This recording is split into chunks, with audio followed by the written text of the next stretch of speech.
ভিডিওর ক্যাপশনে আপনারা ইতিমধ্যেই দেখেছেন, বলা হয়েছে যে ভগবান শ্রীকৃষ্ণ নাকি একবার একটি ষাঁড়কে হত্যা করেছিলেন, অর্থাৎ তিনি নাকি একটি গো হত্যা করেছিলেন।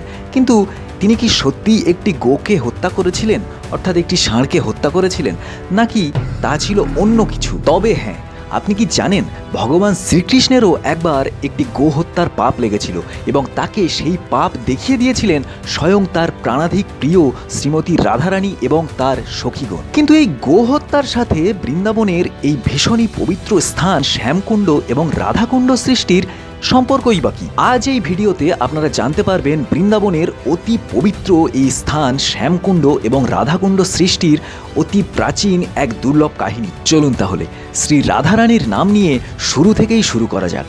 রাধে রাধে।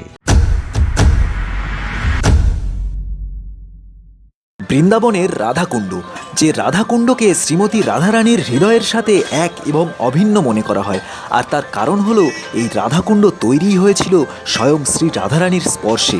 এই রাধাকুণ্ডের সর্বত্রই শ্রী রাধারানী সর্বক্ষণ বিরাজ করেন বলে মনে করা হয়, আর তাই তো এই রাধাকুণ্ডের চারপাশে চলে অবিরাম শ্রী রাধানাম জপ। আর এই রাধাকুণ্ডের ঠিক পাশেই আছে এই শ্যামকুণ্ড। এই শ্যামকুণ্ড কিন্তু রাধাকুণ্ডের আগেই সৃষ্টি হয় এবং তার পরে সৃষ্টি হয় এই রাধাকুণ্ডের। এবারে আসি কিভাবে এই অতি পবিত্র স্থান শ্যামকুণ্ড এবং রাধাকুণ্ড সৃষ্টি হয়েছিল সেই কাহিনীতে। আর এই কাহিনী জানতে হলে আমাদের ফিরে যেতে হবে আজ থেকে প্রায় ৫,৫০০ বছর আগে, যখন এই পৃথিবীতে বিরাজ করছে দাপর যুগ।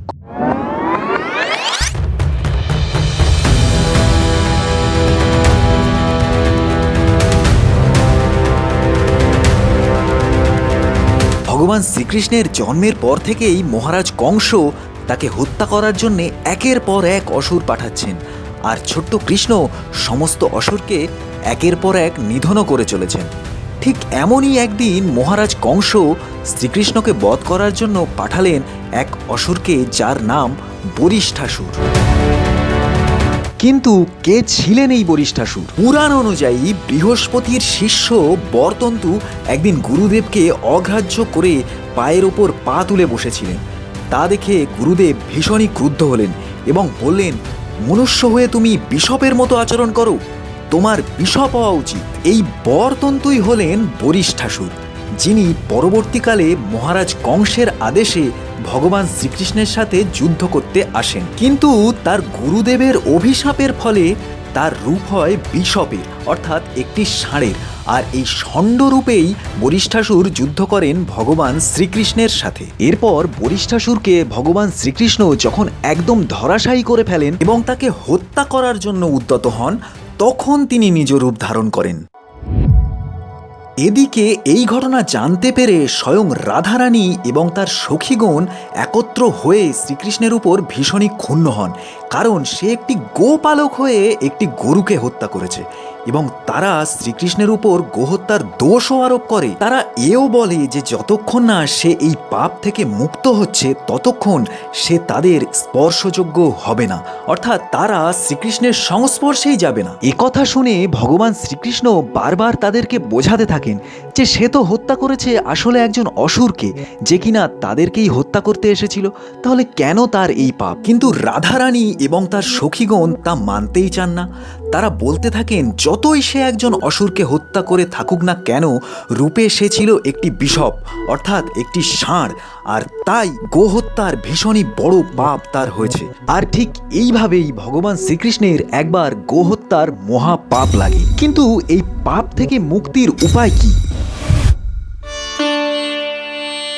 ভগবান শ্রীকৃষ্ণ শ্রী রাধারানীকে বললেন, এই পাপ যখন তুমিই আমায় দেখালে, তাহলে এই পাপ থেকে মুক্তির পথও তোমরাই আমায় বলে দাও, কিভাবে আমি এই পাপ থেকে মুক্তি পাবো। তখন রাধারানী এবং তার সখীগণ শ্রীকৃষ্ণকে বললেন, এই গো হত্যার পাপ হলো মহাপাপ, আর এই পাপ থেকে তুমি তবেই মুক্তি পাবে যদি তুমি এই পৃথিবীর যত তীর্থ নদ নদীগুলি আছে, অর্থাৎ গঙ্গা, যমুনা, সরস্বতী, নর্মদা, এরকম আরও যত পবিত্র নদ নদীগুলি আছে, সেই সমস্ত জায়গা থেকে স্নান করে আসতে পারো, তবেই তোমার এই পাপের মুক্তি ঘটবে এবং তারপরেই আমরা তোমার আবার সংস্পর্শে আসব, তার আগে নয়। এ কথা শুনে শ্রীকৃষ্ণ পড়লেন ভীষণই চিন্তায়। তিনি বললেন, সে তো অনেক দিনের কথা, এত জায়গা থেকে স্নান করে ফিরতে তো অনেক দিন লেগে যাবে। যে আমি তোমাদের এক মুহূর্ত ছেড়ে থাকতে পারি না, সেই আমি এত দিন তোমাদের সংস্পর্শ থেকে দূরে থাকবই বা কিভাবে? এত বড় শাস্তি তোমরা আমাকে দিতে পারলে? আর তখন ভগবান শ্রীকৃষ্ণ অনেক ভেবে একটি পথ বের করলেন। তিনি বললেন, তোমরা আমাকে এত বড় একটা শাস্তি দিয়েছ এবং এতদিন আমি তোমাদের সংস্পর্শে না গিয়েও থাকতে পারবো না। তাহলে আমি একটি কাজ করব, আমি সমস্ত তীর্থকে এইখানেই আহ্বান করব এবং সমস্ত তীর্থ যখন এক জায়গায় উপস্থিত হবে, আমি সেই জলে স্নান করে আমার এই পাপ থেকে মুক্ত হব।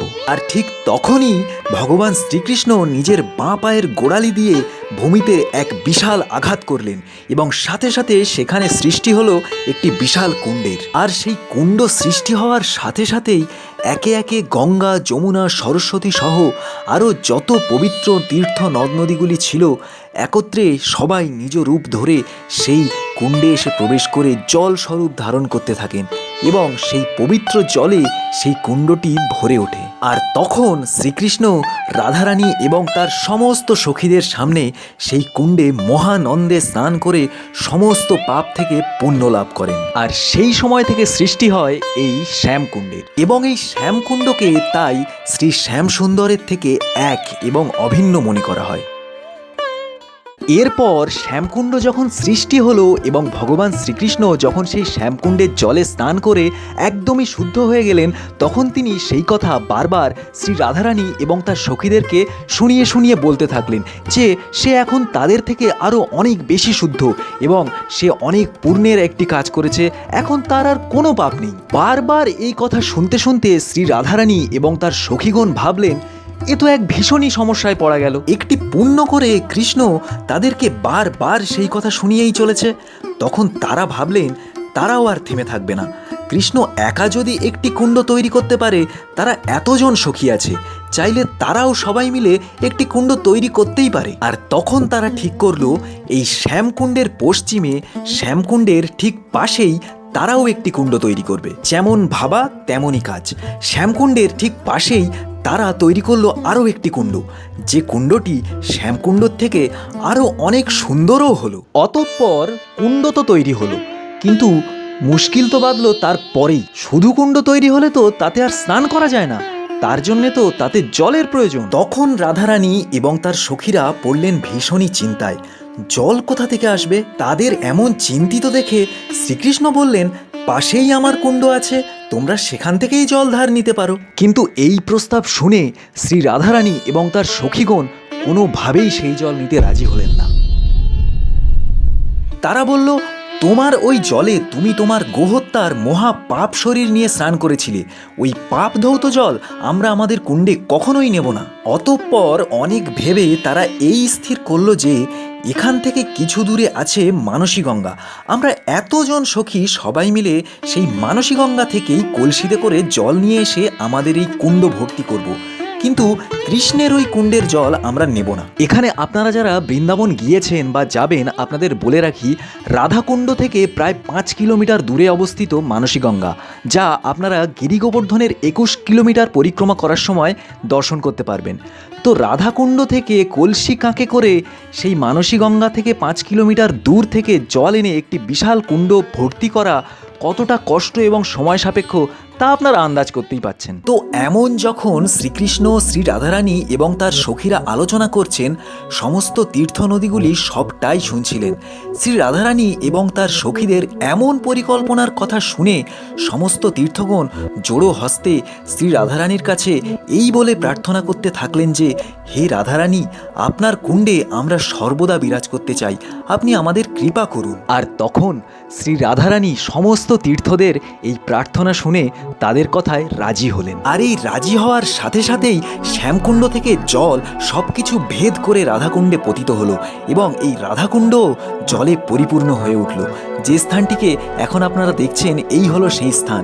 এইখান থেকে দুটি কুণ্ডের জলের মিলন ঘটে এবং এই স্থানটিকে সঙ্গম বলা হয়। আর এভাবেই সৃষ্টি হয় এই রাধাকুণ্ডের, যে রাধাকুণ্ডকে শ্রী রাধারানীর হৃদয়ের সাথে এক এবং অভিন্ন মনে করা হয়। কিন্তু তারপরেও যখন রাধারানী ভাবতে থাকলেন যে তাহলে তো সেই কৃষ্ণের পাপ ধৌত জলই তাদের কুণ্ডে এলো, এই ভেবে তিনি যখন বিচলিত হতে থাকলেন, তখন শ্রীকৃষ্ণ শ্রী রাধারানীকে ডাকলেন এবং বললেন যে, হে রাধে, আমি আজ এই কথা তোমায় বলছি, এই বৃন্দাবনে আমার কুণ্ডের থেকেও পবিত্র হবে তোমার এই কুণ্ডের জল।